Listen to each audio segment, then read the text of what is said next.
நாமத்துக்கு ஸ்தோத்திரம் உண்டாவதாக.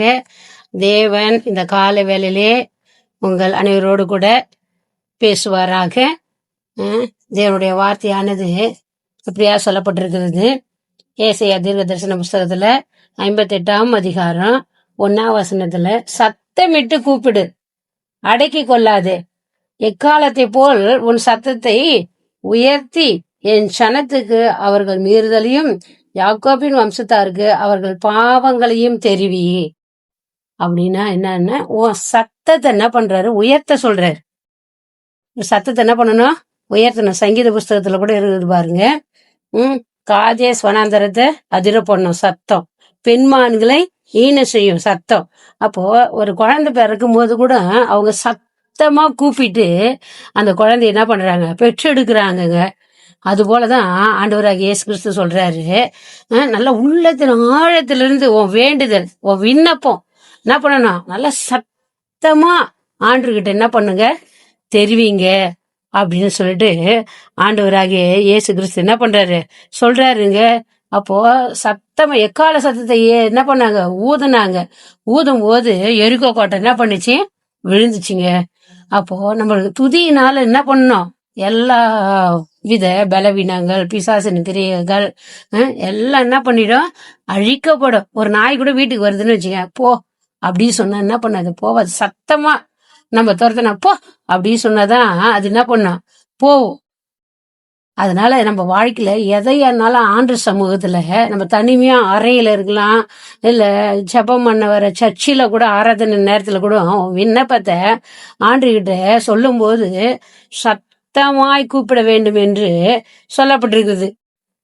அப்போ இந்த நாள்ல இருந்து நம்ம என்ன பண்ணணும்? ஆண்டவர்கிட்ட எதை சொன்னாலும் என்ன பண்ணணும்? சத்தமா. நான் கூப்பிடுற நேரத்துல என்ன பண்ணணும்? ஆபத்து நேரத்துல கூட ஆண்டவர் என்ன பண்ணணும்? சத்தமா கூப்பிடுங்க. ஆண்டவர்கிட்ட நீங்க கூப்பிடும் போது யாராச்சும் ஒரு உதவிகளை ஆண்டவர் என்ன பண்ணுவாரு? அனுப்புவார். அடக்கி வைக்க கூடாதுங்க. அடக்குனா என்ன சொல்லுவாங்க? மனசு அந்த இது என்ன அடக்கி அடக்கி அடக்கி வச்சு அப்படி டென்ஷன் ஆகி மென்டல் ஆயிடுவாங்க. அதனால உனக்கு பல கஷ்டம் வருதா, போராட்டம் வருதா, வேதனைகள் வருதா, பிரச்சனை வருதா, ஆண்டு சமூகத்துல போயிட்டு அழுது அண்ணாலம் என்ன பண்ணாங்க? அழுது என்ன பண்ணாங்க? வெறிச்சு குடிச்சு இருக்கிறவங்க போல அவங்க சத்தமிட்டு அவங்க விண்ணப்பத்தை என்ன பண்ணிட்டாங்க? வச்சுட்டு வந்துட்டாங்க. ஆண்டவர் அப்படியே விட்டுட்டாரா? ஆண்டவர் நல்ல ஒரு சாமுவேலை கொடுத்தாருங்க. அது போல எரிகோ கோட்டை, பெரிய கோட்டை, இஸ்ரவேல் சனங்களை அவங்கள போய் என்ன பண்ண முடியல, மேற்கொள்ள முடியல. அதனால ஆண்டவர் ஒரு ஐடியா சொன்னாரு, நீங்க நல்லா என்ன பண்ணுங்க, 7 முறை 6 முறை சுத்தி மறுபடியும் 7 முறை சுத்துங்க, நல்லா எக்காலத்தை எடுத்து ஊதுங்க. அப்ப அந்த எரிகோ கோட்டை என்ன பண்ணும்? விழுன்னு சொல்லிட்டு ஆண்டவர் சொன்னாருங்க. அதே மாதிரியே செஞ்சாங்க. எரிகோ கோட்டை விழுந்தது.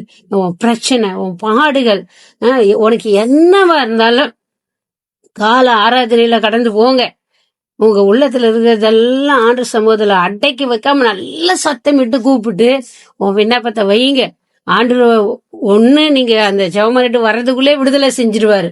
அப்படி இல்லையா, அடுத்த நாளோ இல்ல அதுக்கு அடுத்த நாளோ இல்ல அந்த வாரமோ அந்த மாசமோ கூட என்ன பண்ணுவாரு? உங்களுடைய விசுவாசத்தை பொறுத்துதான். ஆனா ஆண்டு சொல்றாரு, உனக்கு முக்கியமா துக்கம் வரும்போது, சோர்வு வரும்போது, பலவீனம் வரும்போது அடக்கி வைக்காதே. ஆண்டு சமூகத்துல போய் என்ன பண்ண? சத்தமிட்டு கூப்பிடு. உனக்கு எவ்வளவு பலன் இருக்குதோ அவ்வளோ சத்தமிட்டு கூப்பிடணும். ஆனா சண்டைக்கு போறதுன்னா என்ன பண்ணுவோம்?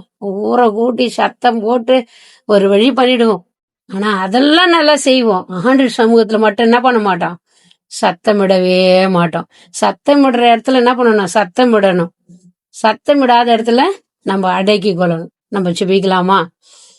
ஆண்டவரே, எங்களை அதிகமா நேசிக்கிறீங்களா அன்பின் தகப்பனே, ஏசப்பா, சொல்லப்பட்ட வேத வசன பிரகாரம் ஆண்டவரே சத்தமிட்டு கூப்பிடு, அடக்கி கொள்ளாதே, எக்காலத்தை போல உன் சத்தத்தை என்ன பண்ணு? உயர்த்து என் சனத்துக்கு அவர்கள் மீறுதல்கள் யாக்கோபின் வம்சத்தாருக்கு அவர் பாவங்கள் எல்லாம் தெரிவியும் சொல்லியிருக்கிறாங்கப்பா. ஆண்டவரே, எங்களுடைய பாவம், எங்களுடைய அக்கிரமங்கள் எல்லாம் உங்களுடைய சமூகத்துல பிள்ளைங்க வைக்க ஆண்டவரே நீங்க உதவி செய்யுங்க. அடக்கி வைக்காதபடிக்கு ஆண்டவரே உம்முடைய சமூகத்துல நல்லா அழுது அண்ணால போல ஊற்றி ஜெபிக்கிற மகளா இருக்கட்டும், அப்பா மகனா இருக்கட்டும். இந்த நாளில் இதை கேட்கிற பிள்ளைகள் ஆண்டவரை அடக்கி வைக்காதபடிக்கு ஆண்டு சமூகத்துல ஆசீர்வாதங்களை பெற்றுக்கொள்ள வேண்டும் என்று நான் ஜெபிக்கிறேன். அருமையான வாலிப பிள்ளைகளே, அப்பா சோத்திர ஆண்டவரே, வயதானவர்களே, நடுத்தரமான பிரியமானவர்களே, எல்லா சகோதர சகோதரிகளே, தேவன் உங்களோடு கூட பேசுறாரு. அடிக்க வைக்காதீங்க. ஏசப்பாவை கூப்பிடும் போது மெல்ல கூப்பிடாதீங்க, நல்ல சத்தமா கூப்பிடுங்க. கர்த்தர் உங்க விண்ணப்பத்தை கேட்பார், உங்க செபத்தை கேட்பாரு. அனுதாமே அதுக்கான பதில தருவார். இயேசுவின் நாமத்தில் பிள்ளைகளை மனதார வாழ்த்தி ஆசீர்வதிக்கிறேன். நல்ல பிதாவே, ஆமேன். God bless you. கர்த்தர் உங்களோடு கூட இருப்பாராக. ஆமேன். தேங்க்யூ.